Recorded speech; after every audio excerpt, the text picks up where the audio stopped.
Mais il y a des centaines, des dizaines de milliers de familles françaises qui sont sur les listes d'attente et qui n'arrivent pas à bénéficier d'un logement social. Donc moi, à la question initiale, vous ferez déménager certaines familles ou pas ? Non, je sortirai personne, je ferai déménager personne. Mais dans les nouvelles attributions qui seront données, nous ferons voter une loi que nous ferons passer dans ce référendum sur l'immigration, puisque vous savez qu'on souhaite soumettre un projet de loi à référendum dans les premières semaines de notre élection. Nous instaurons la priorité nationale et nous dirons, en France, le peuple français doit avoir la priorité chez lui. Jordan Bardella, président du Rassemblement national, a récemment été l'invité de l'émission 8h30 France Info, animée par Marc Fauvel et Salia Braclia. Lors de cet entretien, il a abordé plusieurs sujets, notamment la situation sécuritaire et migratoire à Mayotte. Bardella a exprimé son soutien à la suppression du droit du sol dans l'île, une mesure annoncée par le ministre de l'Intérieur, Gérald Darmanin. Oui, lors des journées où le Rassemblement national décide de l'ordre du jour de l'Assemblée, vous n'avez jamais déposé de texte sur l'immigration. Vous parlez de la niche parlementaire ? Oui, de la niche parlementaire. Écoutez, on a l'impression que finalement ça vous intéresse moins aujourd'hui. Alors, je pensais pas qu'un jour un journaliste me ferait ce type de reproche, à savoir qu'on ne parle pas assez d'immigration. C'est un constat. Mais écoutez, les Français connaissent nos positions sur l'immigration. Ça fait à peu près 40 ans que mon mouvement les expose. Les Français connaissent notre fermeté en la matière. Ils savent que si nous arrivons au pouvoir en 2027, nous engagerons dès les premières semaines un référendum sur l'immigration pour permettre aux Français de reprendre le contrôle. La priorité nationale ne sera pas possible pour eux. Non. C'est-à-dire qu'ils ne seront pas prioritaires. Totalement. Vous êtes. Donc les critères, ce seront des critères ethniques. Non. La carte d'identité, c'est pas un critère ethnique. Je veux dire, aujourd'hui, quand vous passez... Ce sont des étrangers en situation régulière. C'est-à-dire qu'ils ont le droit, aujourd'hui, un étranger en situation régulière, avec un titre de séjour long, à accès à un HLM. Madame Braclia, vous allez changer ça. Pour entrer dans la fonction publique, il faut être de nationalité française. Vous ne considérez pas que l'État français fait de la discrimination ethnique. Moi, je ne regarde qu'une chose, c'est la communauté nationale. Or, s'est installée aujourd'hui, notamment en matière de logement HLM, une préférence étrangère. Un tiers des immigrés qui sont présents sur le sol français occupent des logements sociaux. C'est un chiffre qui a été donné par l'INSEE. Attribués sur des critères sociaux et donc de revenus. Donc, exactement. Sauf que la France n'est pas un guichet social, pardon de le dire. Mais il y a des centaines, des dizaines de milliers de familles françaises qui sont sur les listes d'attente et qui n'arrivent pas à bénéficier d'un logement social. Donc moi, à la question initiale, vous ferez déménager certaines familles ou pas ? Non, je sortirai personne, je ferai déménager personne. Mais dans les nouvelles attributions qui seront données, nous ferons voter une loi que nous ferons passer dans ce référendum sur l'immigration, puisque vous savez qu'on souhaite soumettre un projet de loi à référendum dans les premières semaines de notre élection. Nous instaurons la priorité nationale et nous dirons, en France, le peuple français doit avoir la priorité chez lui. Ça ne veut pas dire que on est fermé. Ça veut dire que on n'accueillera pas les personnes en situation régulière. Ça veut dire les étrangers ça veut dire qu'on accueillera en France. D'abord, le nombre de titres de séjour qui seront donnés de manière régulière et de manière légale sera considérablement restreint et nous choisirons peut-être les secteurs économiques dans lesquels nous en avons besoin et nous choisirons par exemple des étudiants. Juste la France... Les étrangers en situation régulière ne pourront pas avoir accès au logement. Il y aura une priorité en tout cas dans les nouveaux, c'est très clair, je veux dire, là vous me posez une question claire, je réponds très clair. En attente, il y aura exactement dans les nouvelles attributions qui seront faites, il y aura une loi qui contraindra la décision à une priorité donnée aux familles françaises. Donc vous allez faire la même chose que Danemark. Il y a des dizaines de milliers, voire des centaines de milliers de familles françaises qui sont touchées par la précarité, qui cotisent, qui travaillent et qui, à mon sens, devraient avoir une priorité dans leur propre pays parce qu'ils sont chez eux. Encore une fois, ce que nous faisons est fait par beaucoup de pays dans le monde. Et le Danemark est bien un exemple qu'on peut reprendre en main la politique d'immigration. Et puis ce que je vous disais, nous couperons aussi toutes les pompes aspirantes qui fait qu'on peut venir en France se faire soigner, loger gratuitement, etc. aux frais de la princesse. L'objectif de réduire les émissions de gaz à effet de serre, évidemment, je pense que la question environnementale et au-delà la question du climat dont l'urgence est pointée dans tous les rapports du GIEC est très certainement le défi de notre génération, et le défi qui est devant nous. Maintenant, je trouve qu'il y a beaucoup de contradictions. C'est-à-dire que d'aller créer une taxe sur les revenus très importants, enfin en tout cas modérément importants, au-dessus de 4 000 euros. La volonté en plus d'aller taxer... Pardon, elle vient d'où cette taxe sur les... C'est dans le rapport de Monsieur Pisani. Ah oui, c'est le rapport de Jean Pisani, l'économiste qui n'a pas du tout été repris. Non, mais on sait qu'une grande partie des travaux d'Elisabeth Borne s'appuie sur ce rapport-là. La volonté idem d'aller taxer les investissements dans les assurances vie alors qu'on demande 60 milliards d'euros d'investissements supplémentaires dans les entreprises. Pas non plus annoncé. Comme des contradictions. Le problème aujourd'hui de des émissions de gaz à effet de serre, c'est d'abord et avant tout le problème de notre modèle économique.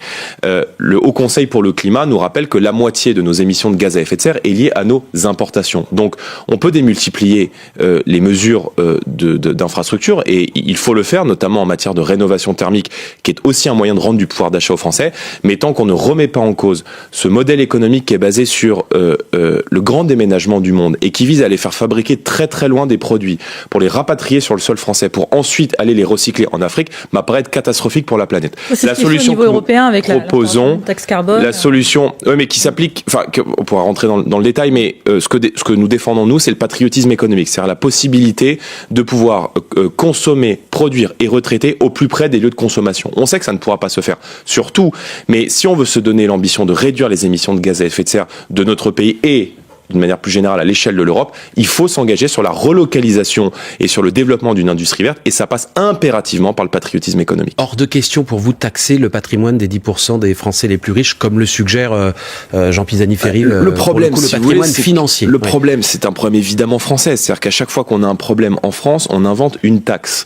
Donc je pense qu'il y a une vraie question de justice sociale dans la répartition de la richesse, et que notamment les super profits et les très grandes fortunes doivent évidemment être taxés, mais je crois pas que, en l'espèce, sur la question du climat et de l'environnement, le problème vienne des gens qui gagnent plus de 4 000 € dans notre pays. C'est pas une question de problème, pardon, mais c'est comment on finance cette transition. Oui, mais enfin, à chaque fois qu'il y a un problème en France, taxons les 10% les plus riches, le patrimoine financier des 10% les plus riches. C'est pas ceux qui gagnent forcément 4 000 €. Non, mais il y a plus de classe moyenne. Donc, si vous voulez, si à 4 000 €, on est une classe moyenne sup, on est un cadre sup. Si en plus on va en finir totalement avec la classe moyenne sup et que on aille vers cette société des extrêmes, c'est-à-dire avec simplement des très pauvres, avec des gens qui ne sont malheureusement pas assez riches pour rentrer dans les avantages fiscaux du gouvernement et au-dessus des critères de minima sociaux, et des gens qui gagnent très bien dans notre pays, eh bien on va vers la bipolarisation de notre société. Donc je crois pas que à chaque trop d'impôts aujourd'hui en France. Non, je pense que la classe moyenne, celle qui travaille. 10%. Non, moi dans la classe moyenne là. Oui, enfin, je pense que la 4 000 €, on a un cadre sup, c'est-à-dire qu'on a un cadre sup. Le problème aujourd'hui, c'est que c'est vous qui donnez ce chiffre, hein, c'est pas celui de Jean Pisani-Ferry. Si. C'est les revenus qui sont... si, les 10% les plus riches, c'est au-dessus de 4 000 €. C'est au-dessus de 3 500, 4 000 €. Donc, il faudrait vérifier, mais vous êtes dans ces eaux-là. Ce que je dis juste, c'est que on peut pas à chaque fois en France créer une taxe à chaque fois qu'on a un problème. On est un des pays dont les taux de prélèvement obligatoires sont les plus hauts. Et aujourd'hui, c'est la classe moyenne. Les Français qui se lèvent tôt, les Français qui bossent, qui supportent l'intégralité des efforts de notre société. Donc ça n'est plus possible. Et je pense qu'en l'état actuel des choses, le vrai sujet, c'est d'arrêter la multiplication des accords de libre-échange pour engager la relocalisation, la réindustrialisation et protéger notre économie, notamment en vue de la transition énergétique, par le patriotisme économique. Et puis, je veux dire, c'est bien beau aujourd'hui de venir expliquer, comme le fait Madame Borne, qu'il faut la transition énergétique. Mais quand on a mené une politique qui a fait la guerre au nucléaire pendant des années, quand on a assumé, revendiqué fièrement la fermeture de Fessenheim, qu'on a fait 0 € d'investissement supplémentaire dans le nucléaire entre 2017 et 2022, les éoliennes, par exemple. Oui, et donc donc ça fait partie de la transition, oui. Ouais, enfin, vous savez que les éoliennes, elles ne tournent à plein régime qu'un quart du temps, que l'énergie ne se stocke pas, que ça crée une pollution visuelle sur un certain nombre de territoires et que ça crée des nuisances. Je veux dire, allez discuter avec des agriculteurs ou avec des gens qui habitent à côté des éoliennes, ils vous disent, s'agissant des agriculteurs, que ça perturbe la vie de leur activité, et s'agissant des habitants, que en l'état actuel des choses, ça fait baisser de 10 à 20% le prix du foncier, parce que ces grands blocs de béton qu'on coule sur terre, ça n'est pas une solution qui est à mon avis durable. La France avait fait sa transition énergétique, c'était le nucléaire. Du général de Gaulle au président Sarkozy, il y avait un consensus pour dire le nucléaire, c'est un atout pour la compétitivité des entreprises, pour le pouvoir d'achat des Français et pour notre souveraineté, notre indépendance et notamment énergétique. Il y a une relance du nucléaire. Et Mme Borne a fait fermer Fessenheim, je me permets de le rappeler. Jordan Bardella, est-ce que le RN a prévu de voter pour la proposition de loi Lyotte qui vise à abroger la réforme des retraites? Oui, le Rassemblement national votera en faveur de cette proposition de loi. Nos députés seront présents et mobilisés comme ils l'ont été d'ailleurs depuis le début de ce débat sur la réforme des retraites à l'Assemblée nationale. Moi, j'entends aujourd'hui beaucoup de députés de La République En Marche et de ministres d'ailleurs qu'on lit dans les tribunes de vos confrères indiquer qu'ils souhaitent faire de l'obstruction parlementaire et souhaitent rallonger le plus longtemps possible les temps des débats pour faire en sorte que cette proposition de loi qui vise en quelque sorte à censurer la réforme des retraites pourrait aller au bout. Donc il faut faire respecter la volonté du peuple français. Or en l'état actuel des choses, si on en est encore aujourd'hui à se prononcer sur un texte, c'est que l'Assemblée nationale n'a pas pu voter jusqu'à présent sur cette réforme des retraites. Et si le président de la République était allé au vote, probablement que cette réforme ne serait pas allée au bout. Ça signifie que vous souhaitez que la contestation se poursuive, y compris dans la rue, parallèlement à ce qui va se passer à l'Assemblée nationale? Écoutez, le mouvement social s'organise librement. Moi, je dis aux Français, vous êtes en colère, vous avez raison de l'être. Vous êtes opposé à cette réforme des retraites, vous avez raison de l'être. Mais le plus grand des contre-pouvoirs, c'est le bulletin de vote. Dans un an, jour pour jour, il y a des élections européennes. On sait que la Commission européenne est en très grande partie responsable de ces recommandations qui sont faites à la France, notamment sur la réforme des retraites, sur la baisse des moyens dans les services publics. C'est une recommandation, mais pas une obligation. Oui, c'est très fortement recommandé en l'état actuel des choses, et que à plus long terme, eh bien, il y a des élections législatives, présidentielles, et que si le Rassemblement national arrive à la tête de l'État dans 4 ans, nous garantirons un départ à 60 ans et 40 annuités pour ceux qui ont commencé à travailler entre 17 et 20 ans, parce que ce sont les métiers les plus difficiles, et cette France qui commence à travailler très tôt, elle a le droit de partir beaucoup plus tôt. Et le RN ne changera plus de position sur les retraites comme ça a été le cas dans le passé. Ça ne bougera plus d'ici à la prochaine élection présidentielle. Si nous avons bougé, c'était 60 ans pour tout le monde, maintenant c'est 61, 62. Si nous avons bougé entre 2000... Ça ne pourrait pas changer, ça ne pourrait pas être 62 ou 63. Mais attendez, soyons très clairs. Pourquoi est-ce que notre position évolue entre 2017 et 2022 ? Parce qu'on est pragmatique et que la situation économique du pays, je veux dire, quand vous faites votre budget prévisionnel à l'approche d'une élection présidentielle en vue de gouverner la France, eh bien vous vous adaptez aussi à la situation économique. Donc si la situation change d'ici à 2027, vous pouvez encore évoluer sur les retraites. Il se trouve qu'entre 2007 et 2022, Emmanuel Macron a fait 600 milliards d'euros de dette, donc nous en avons tenu compte dans notre projet. Ce qui est important, c'est que ceux qui commencent à travailler tôt puissent partir tôt, et en la matière, nous garantirons un départ à 60 ans et 40 annuités pour tous ceux qui ont commencé à travailler entre 17 et 20 ans, parce qu'ils font les métiers les plus difficiles et que, par définition, ils doivent pouvoir partir plus tôt. Au-delà, je veux dire, c'est normal que vous puissiez travailler un peu plus longtemps. Je veux dire, quand on commence à travailler à 24 ou 25 ans, c'est que par définition, on a un métier qui est moins pénible, et donc là, par définition, vous pouvez travailler un peu plus longtemps. On retrouve la réforme d'Emmanuel Macron, à savoir un départ entre 62 et 67 ans, et avec une durée de cotisation à 42 ans. Non, pas du tout. Tout le monde y gagnait. On était les mieux disants sur la réforme des retraites lors de l'élection présidentielle. Absolument tout le monde y gagnait. Maintenant, quand vous commencez à travailler à 24 ou 25 ans, eh bien, vous partirez avec 42 annuités et un départ à l'âge légal de 62 ans. Donc, ce qui ferait, au bas mot, 66 ou 67 ans. Mais ça nous amène jusqu'à 65 ans. Oui, mais quand vous commencez à travailler, je veux dire, quand on fait un métier qui n'est pas pénible, quand on travaille dans des bureaux qui sont chauffés durant l'hiver et qui sont climatisés. Vous tenez le même discours que le gouvernement, là. Non, je ne tiens pas le même discours que le gouvernement. Sur les carrières longues, on privilégie le départ anticipé, et pour le reste, c'est un départ à 65 ans. Non, je ne dis pas la même chose que le gouvernement. 17 et 20 ans, vous partez à 40 ans et 60 annuités. C'est pas du tout ce que propose le gouvernement, c'est 62 en la matière. Glissement également du délit de séjour irrégulier, je vous vois sourire, tout est bon là-dedans pour vous? C'est-à-dire qu'ils peuvent prendre leur carte au Rassemblement national, hein. Franchement, copier-coller presque pas mal, un peu low cost et probablement avec la sincérité en moins et juridiquement moins bon, parce qu'ils font fi dedans de la priorité nationale, c'est-à-dire de la priorité que nous souhaitons donner aux familles françaises dans l'octroi des logements sociaux, de l'emploi et notamment des allocations familiales. Ils font fi du rétablissement de la double peine qu'ils ont eux-mêmes supprimée, qui devrait nous permettre d'expulser les délinquants et criminels étrangers. Mais la question, c'est qui croit encore aujourd'hui dans la sincérité de l'état-major de LR ? Parce que ils avaient l'occasion de faire tomber le gouvernement en votant la motion de censure, ils ne l'ont pas fait.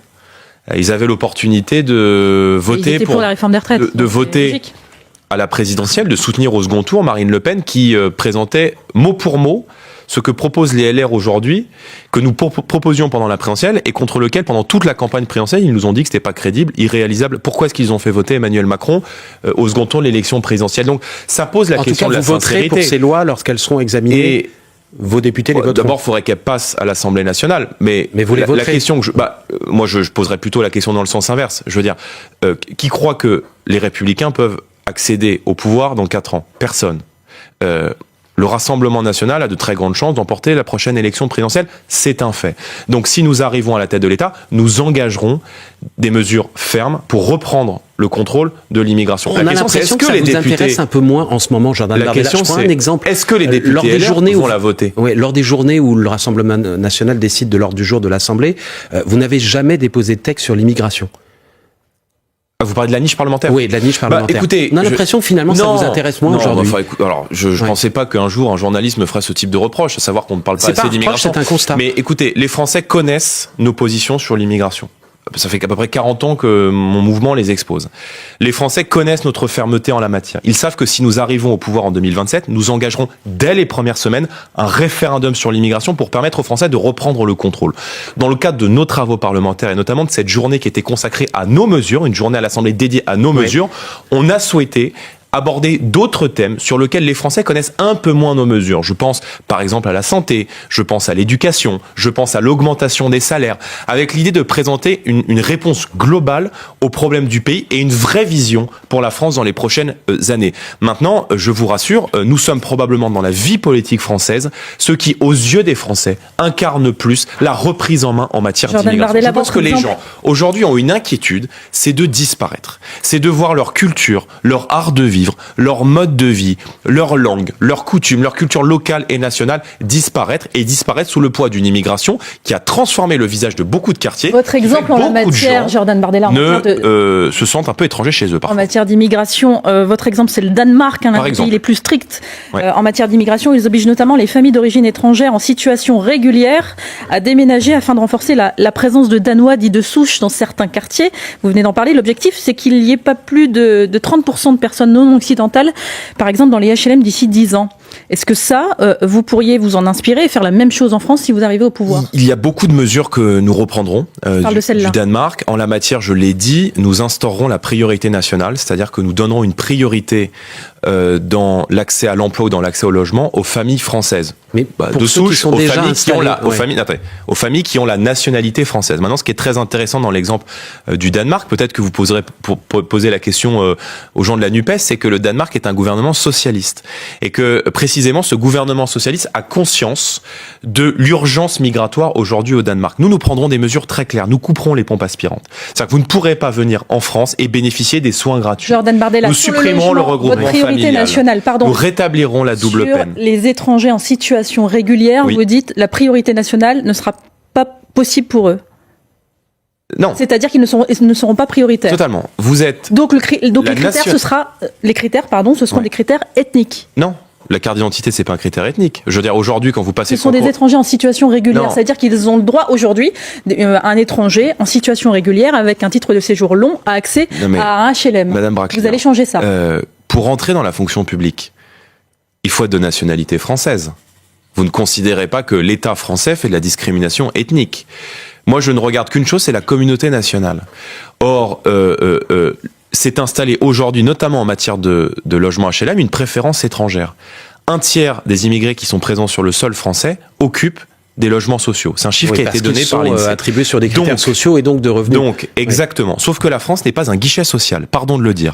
Mais il y a des centaines, des dizaines de milliers de familles françaises qui sont sur les listes d'attente et qui n'arrivent pas à bénéficier d'un logement social. Donc moi, à la question initiale, vous ferez déménager certaines familles? Non, je sortirai personne, je ferai déménager personne. Mais dans les nouvelles attributions qui seront données, nous ferons voter une loi que nous ferons passer dans ce référendum sur l'immigration, puisque vous savez qu'on souhaite soumettre un projet de loi à référendum dans les premières semaines de notre élection. Nous instaurons la priorité nationale et nous dirons, en France, le peuple français doit avoir la priorité chez lui. Ça ne veut pas dire que on est fermé. Ça veut dire qu'on n'accueillera pas les personnes en situation régulière. Ça veut dire les étrangers. Ça veut dire qu'on accueillera en France. D'abord, le nombre de titres de séjour qui seront donnés de manière régulière et de manière légale sera considérablement restreint et nous choisirons peut-être les secteurs économiques dans lesquels nous en avons besoin et nous choisirons par exemple des étudiants. Juste la France... Les étrangers en situation régulière ne pourront pas avoir accès au logement. Il y aura une priorité en tout cas dans les nouveaux, c'est très clair, je veux dire, là vous me posez une question claire, je vous réponds très clair.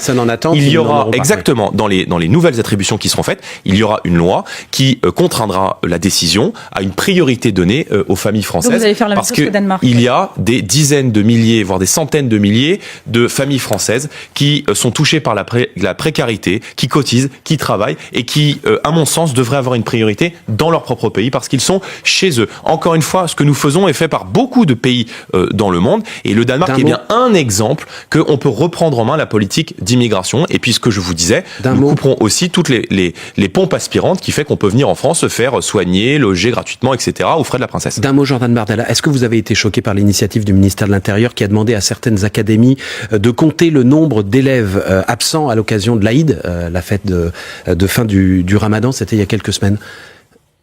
Choqué, je vois pas ce que ça apporte. C'est-à-dire que moi, vous savez, j'étais scolarisé en Seine-Saint-Denis. Et effectivement, le jour du Ramadan et le jour de l'Aïd, il y avait pas grand monde. Bon. Et c'est la conséquence d'une immigration importante de l'importation sur notre sol de gens qui viennent de l'étranger et qui font le choix dans les écoles de ne pas participer, de demander par exemple le report des examens. C'est déjà arrivé, on demande le report des examens parce que les examens ont lieu pendant le Ramadan. C'est la conséquence logique. Il y a des millions de Français qui font le Ramadan, oui. Oui, on n'a pas besoin d'être étranger pour être musulman. Oui, l'islam a priori n'a pas poussé dans les prairies normandes. Non, mais enfin. Il y a des. Non, excusez-moi, si. Non, mais attendez, enfin quoi? Des millions de Français, comme vous et moi, font le Ramadan. Oui, d'accord. Mais si aujourd'hui, dans les écoles de la Seine-Saint-Denis, il n'y a plus personne dans les classes quand il y a le Ramadan, c'est bien parce qu'on a fait venir dans notre pays depuis 30 ans des gens qui ont installé sur le territoire français une religion musulmane. Oui ou non? Oui. Bon, je comprends pas ce qui vous choque là. Non, parce que vous avez dit. Non, mais vous jouez les bières dévangées comme si j'ai un propos complètement délirant. Bon, il se trouve que a priori, ces cas d'absence et d'absentéisme à l'école concernent les territoires en France qui ont été touchés par une forte politique d'immigration depuis 40 ans. Vrai ou faux? Mais pardon, j'arrive pas à suivre votre logique. Moi, je comprends pas non plus. Les élèves qui vont à l'école, ils sont tous français. Et alors, quel est le lien avec leurs origines et leur religion? Je comprends pas. Mais moi non plus, je comprends pas. Parce que. On se comprend pas. On se comprend pas, on va passer à la suite. Je pense que les Français me comprennent, je pense que c'est l'essentiel. Bon, on va reprendre nos esprits. Bardella, 2 vieux compagnons de route de Marine Le Pen viennent de faire parler d'eux ces derniers jours. Le premier, Axel Lousteau, a participé à une manifestation néo-nazie à Paris. Le second, Frédéric Chatillon, a dit qu'il soutenait cette manifestation et qu'il s'y rendrait d'ailleurs l'année prochaine. Est-ce que ce sont vos amis? Non. Est-ce que ce sont les amis de Marine Le Pen? Non. Quelle relation avez-vous avec eux? On est au tribunal là, Non, je vous pose des questions. Non, mais vous voulez savoir qui j'ai mangé hier soir? Non, absolument pas. Il s'agit de personnalités publiques qui travaillent avec le RN depuis des années et même des décennies. Non. Si. Bon, j'espère que vous checkerez aussi ce sont vos prestataires encore aujourd'hui. Bon, alors on va reprendre. Reprenons. On commence par Axel Lousteau. Oui. Axel Lousteau a une société d'impression d'imprimerie, de tracts, d'affiches. Bon, la dernière fois qu'il a eu un contrat avec le Rassemblement national, c'était en 2017. Bon, c'est-à-dire que c'était il y a 6 ans au bas mot. Oui. Frédéric Chatillon, qui n'était pas à la manifestation, n'a pas de contrat avec le Rassemblement national. Il est actionnaire minoritaire de l'un des prestataires de services du Rassemblement national. Parfaitement précis. Arrêtez-moi si je me trompe, Jordan Bardella. Ces 2 hommes sont actionnaires à hauteur de 45%. Non, parce qu'Axel Lousteau revend ses parts, donc il n'est pas.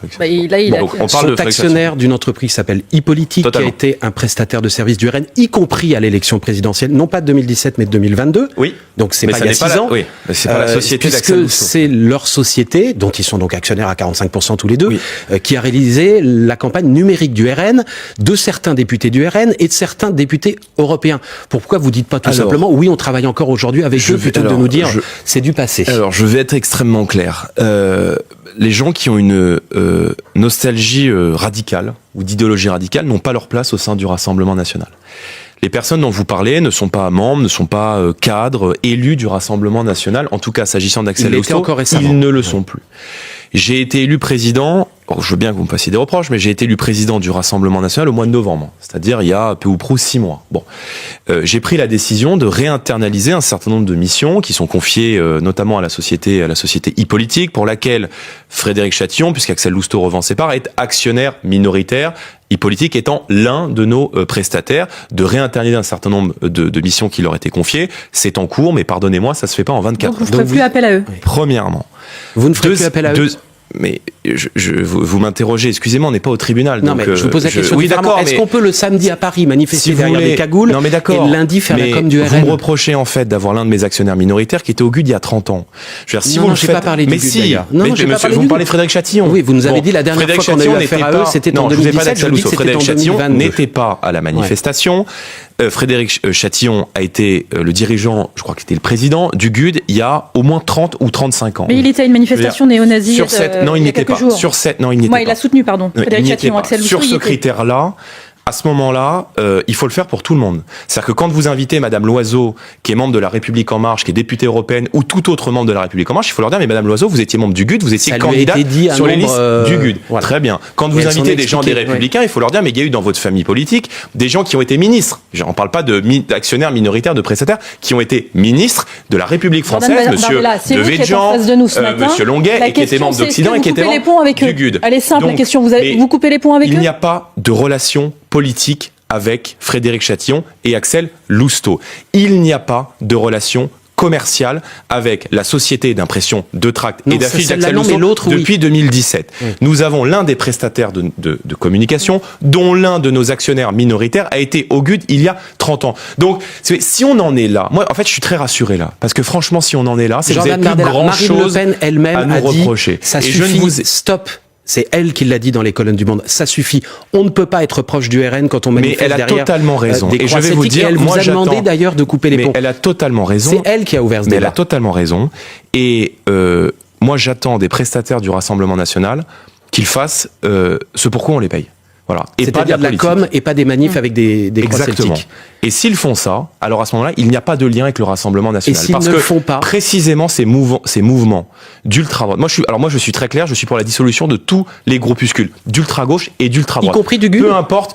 Écoutez, quand on manifeste cagoulé dans les rues de Paris, avec une attitude violente, on n'est plus dans la manifestation, on est dans l'attroupement, et c'est en violation de la loi, et là on est contraire aux lois de la République française. Donc je suis sans ambiguïté là-dessus, et Marine Le Pen avait écrit à Elisabeth Borne le 18 décembre pour lui demander la dissolution des groupuscules d'ultra-gauche et d'ultra-droite. Et pour être parfaitement clair, vous souhaitez que les relations contractuelles entre le RN et cette entreprise, dont ils sont tous les deux actionnaires, se terminent. Je vous l'ai dit, si nos prestataires font de la politique avec des convictions. C'est le cas quand on manifeste derrière des cagoules. C'était Monsieur Chatillon, c'était Monsieur Lousteau, oui. Monsieur Lousteau qui est en train de revendre ses parts de la société e-politique et c'est en cours depuis plusieurs semaines. Donc c'est un peu plus compliqué que cela. Je vous dis juste une chose. Ces mouvements d'ultra-droite se sont construits depuis 20 ans contre le Front National et contre le Rassemblement National. Je ne vais pas vous ressortir les unes de Minutes et de Rivarol contre Marine Le Pen, mais cette mouvance radicale, elle conteste le fonctionnement de la démocratie, elle conteste le fonctionnement de la République française et elle conteste même la légitimité de Marine Le Pen et du Rassemblement National. Donc ce sont des gens qui sont des ennemis de notre famille politique. Frédéric Chatillon n'est pas Marine un ennemi de votre famille politique. Ah, le GUD l'est. Oui, mais Frédéric Chatillon, non, ça fait 20 ans qu'il connaît Marine Le Pen, il a travaillé pour vous, c'est un compagnon de route, c'est pas un ennemi politique de Marine Le Pen. D'accord, et donc il a été dans un groupe il y a 30 ans, qui est un groupe radical quand il était jeune, avec lequel je suis en désaccord total, qui ne sont pas mes idées. Donc, vous me reprochez quoi au juste? On vous interroge simplement sur la position du RN. Eh bien, écoutez, je vous ai répondu. Sur ce qu'a dit Marine Le Pen. C'est parfaitement clair. Et permettez-moi de vous rappeler que le gros de la violence aujourd'hui, la violence qui s'en prend aux forces de l'ordre, qui s'en prend aux institutions, c'est celle de l'ultra-gauche. Il y en a l'ultra-droite, mais c'est en très grande majorité celle de l'ultra-gauche. Et je note qu'avec l'ultra-gauche, la gauche NUPES et la gauche parlementaire fait preuve d'une mansuétude et d'une alliance objective, parce que quand on va participer à des manifestations s'agissant des députés de la NUPES à Sainte-Soline, où on piétine les champs de nos agriculteurs et où on jette des cocktails Molotov sur la police, ça serait bien que ces procès soient faits aussi à la gauche. Les propos de Bardella ont provoqué des réactions contrastées. Ses partisans le perçoivent comme un défenseur de la sécurité et de l'identité nationale, tandis que ses détracteurs l'accusent de stigmatiser les migrants et de proposer des solutions trop simplistes face à des enjeux complexes. La question de la suppression du droit du sol reste particulièrement sensible, car elle touche à des principes fondamentaux de la République française. L'interview de Jordan Bardella a mis en lumière des enjeux importants pour Mayotte et pour la France dans son ensemble. Si ces propositions bénéficient du soutien d'une partie de l'opinion publique, elles continuent de diviser et de nourrir des débats passionnés. La situation à Mayotte demeure un défi majeur pour les autorités françaises qui doivent jongler entre sécurité, respect des droits humains et préservation des principes républicains.